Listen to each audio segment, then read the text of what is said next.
This video will cover the time management assignment. From the class, click on Unit 1. In Unit 1, you will click on the Unit 1 lesson. As you scroll down and you're completing items in this lesson, you will come to the time management lesson.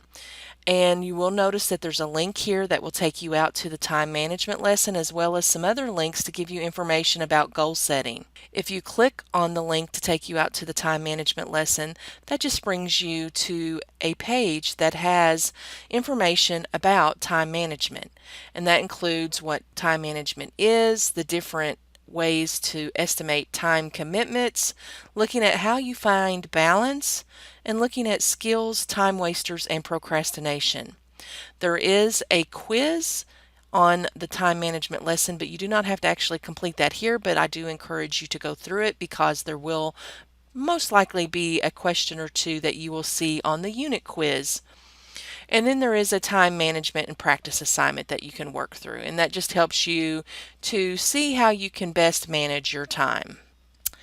Once you have completed the items in the unit lesson, you can go back out to the main home page, and in Unit 1 you will click on the time management assignment, and a little sidebar comes up and you'll want to click View Assignment, and this takes you to the time management assignment. You will want to make sure to include the different components in your time management plan that is listed here. There is a file that you can download that has this information in it. Remember to download the file. You'll click ... and that will allow you to download the file, and depending on your browser it will either open in a new tab or download to the bottom of your screen, where you will double click to open the file. On the time management assignment, which is your time management plan, you'll want to include your name, the semester. You want to include your long-term goals. Your long-term goals are goals that are typically 5 or 10 years out, and you want to look at things that you think you're going to be doing, or what does the you look like in 5 or 10 years from now. What kind of job do you want to have? Do you want to own a home? Do you want to own a car? Do you want to be living in a particular place? Whatever it is.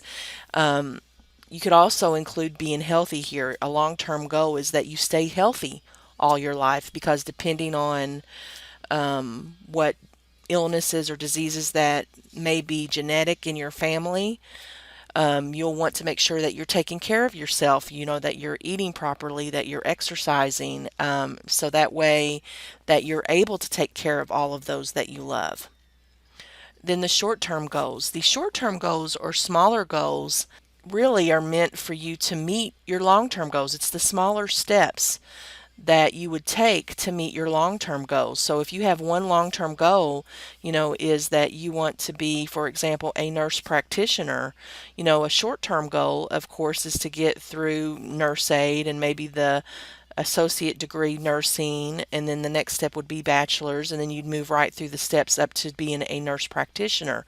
But you've got to start with this semester and being successful and going to tutoring if you need to for math or for reading or English, whatever it might be. So again, those short-term goals are relatively anywhere from 6 months to 2 years, maybe 18 months. Your long-term goals are 5 to 10 years. The next item that you're going to look at is the classes that you're currently taking, which is your current course schedule. You'll want to write down all the courses that you're taking, the section you're in, the credit hours. If it's online, you'll write online. If not, you'll write the days and the times. And then how much study time do you need outside of class to complete the class successfully? And that includes, if you got to go to the library, or, if you need to go to tutoring, whatever it might be. So make sure you consider all those items. Then you will take your weekly calendar, the one that you created in the lesson, or if you are using Outlook calendar, you can copy and paste that here or attach it. And then you have the time estimator. In the lesson, it had you go out and, look at estimating your time. And I'll bring that up. So for example, here on this time estimator, you're looking at how much time that you spend towards these different tasks. Because based on what you pick and then how many days a week you're doing that'll give you a total hours for each of those categories.